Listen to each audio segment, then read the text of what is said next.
In every man there's an imperfection, a fatal weakness, a seed of destruction. Shady business dealings have grown to characterize noir narrators. The best deal always accompanied by fatalism. Fausty and karma always hinted at. But what happens when hints turn into reality? You're actually dealing with the devil himself. Our prefigures are belittled for how easily they succumb to temptation. I could never fall for it. The next generations proclaim with a sense of unfounded superiority in their tone. He didn't tell you he's to be our next governor? And then temptation comes knocking at the door, and all superiority is thrown out the window. Opportunities have to be realized. It's like we're in business. And this might be my only chance at success. I'll be fine, he says. Already beguiled. Already under hypnosis. Maybe the devil knows it's the 20th century too, Joseph. Your escorts here. Too few people over the course of history have realized the potential of a crime thriller set entirely on a train. Hitchcock reigns as its most prominent proponent, but the narrow margin truly makes best use of the location. Each inch of the train is used. Pardon me, I'd like to get through. Sorry, this train wasn't designed for my tonnage. Making the vehicle's physical claustrophobia jog alongside film noir's moral counterpart. And it's a perfect representative for life in the B-movies. Ubiquitous constraints, most times spent locked away in tight spaces. I could have sworn I heard dishes rattle and smelled coffee. Unseeming characters and collaborators is the sole form of human interaction. Well, always meeting in a tight place, aren't we? Never quite sure when the next chance at fresh air will arise. Noir feasts of a witty repose, like an out of his slumber awakened Count Orlok at night. Thought you might want to try and bribe me. I'm always reading about cops being bribed. I've got more influential friends than you in the Boy Scouts. Yet few noirs have nested in the tree of dialogue as rivetingly as the mob.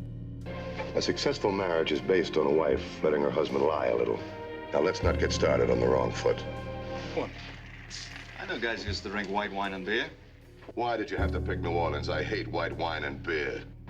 I'll remember your face. I'll try to forget yours. You know, there's something funny about a guy that breaks his neck getting a job breaking his back. As you said, a bartender knows all the right people. Knocking off cops is a tricky pastime. They take a bullet just like anyone else. I may have a few things to say to a few people. You better take your sorority sister home, boys. I think she's had a very hard day. Beyond its literary witticism, film noir primarily is a visual medium, and few have shaped the look of it as potently as John Alton. RKO's Nick Musuraka cultivated the look, but Alton perfected it. 1947's T-Man was his breakthrough, but Raw Deal his magnum opus. Whether it's the depressing gray of the prison interiors, I want to breathe. the harsh streetlights that punctuate pitch-black compositions, the increasingly darkened outfit choices for Marsha Hunt amidst the unsolicited departure from her moral compass, or the infamous clock shot. For every sequence, there is a beautiful detail to marvel at. As film historian David Meyer once wrote, it's the richest cinematography in noir outside of Orson Welles. Which one? One of the bigger misconceptions about noir is related to its music. Most scores don't actually feature jazz. The average noir score adheres to the Hollywood formula, one drenched in classic German romanticism, where the music's sole job is to accentuate the on-screen drama.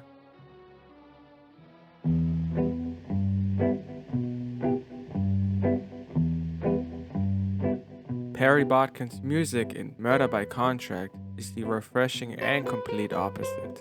Though groovy, it can both stand on its own, having outlived the shelf life of the noir picture it originated from, and function within the greater thematics and ideology of said film. The boys are dead.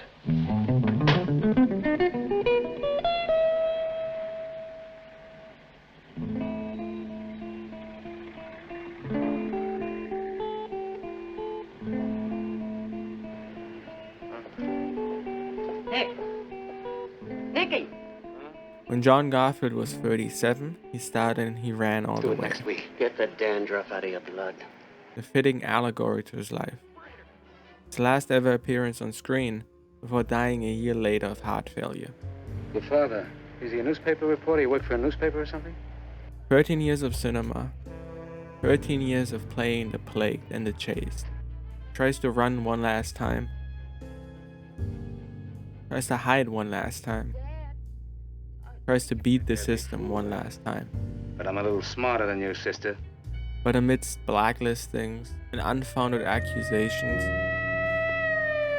he could run no more. Please, give me a break. Body collapsing by the side of the road, straight into a puddle as dirty as the higher-ups he found himself against. But at least, there was no more running.